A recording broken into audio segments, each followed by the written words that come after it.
So yun guys, hopefully na magkakasundo kami. Natrabaho tayo dito. Yan, bagong bukas dito sa Alcoy. May pool. Ayan. Enjoy dito ako ngayon sa kanila ni Sir, ni Ma'am. Ganda ng ganda ng buhangin na, okay. Katabi niya yung Tingko Beach. Wow. Ganda, sobra. Ganda ng buhangin guys. No? Hopefully kung pagkakaloob ng Malapay dito tayo magtatrabaho. Trabahan din na naman tayo, pero hindi, yung akin naman kasi gusto ko tulungan lang muna itong mag-put up ng bar setup kasi yun po yung ating expert, yeah. Lawak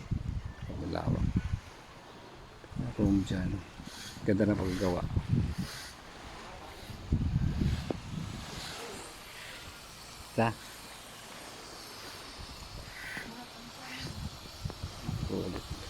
Ganda ng camera. Abas na dahil lang bar.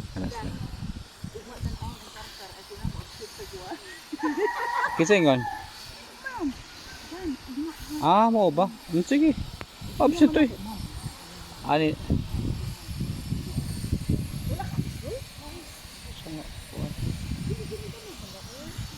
Ani ni? Yan guys, so yung mga pato-pato.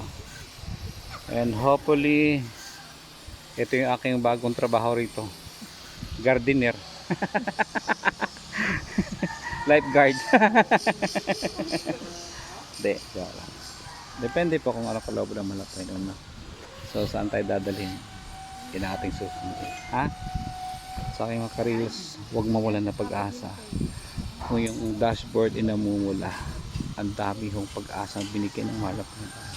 Kailangan niyo lang magtiwala dahil siya ay makapangyarihan sa lahat. Lahat ng hihingi niyo, bibigay niya sa tamang panahon, in His time, in God's will. Po, huwag ho nating apurahin na makamit natin reward ng meta as long as na-enjoy ka sa trabaho mo. Yan. Ibang ganda haba ng kanyang pool. Yan, maliligo tayo yan bago tayo mag-opening rito. Praise God. Thank you so much.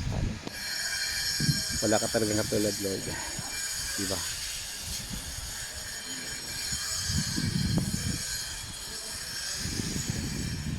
So then tomorrow, yung tinignan namin na mountain resort kanina, titingnan din nila bukas, and hopefully masusolve din natin yan in Jesus name. Guys, magtiwala lang talaga sa Malapay. Wala pong imposible, lahat yun ibibigay sa tamang panahon. Kanya-kanya po tayong blessings, kanya-kanya po tayong pagpapala. Depende po yan sa ating pagtatrabaho, depende po yan sa ating pananampalataya.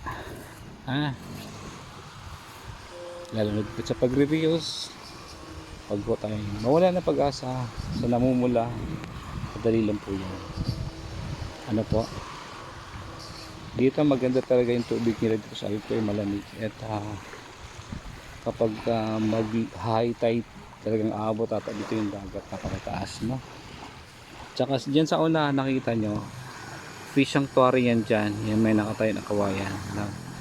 Pag maglo low tide makikita na yan dyan na sobrang yung tubig hanggang dyan tuhod na lang. Yan ang Tingko Beach 1 and 2, Tingko, Alcoy. Yan dito yung Urso. Tara! So guys, yan, just for now, enjoy your watching. Salamat kayo, God bless you. Actually wala pa kaming breakfast and lunch. Ito yung buhay ng ahente. Okay, Kuya Abs out muna. See you again. Bye.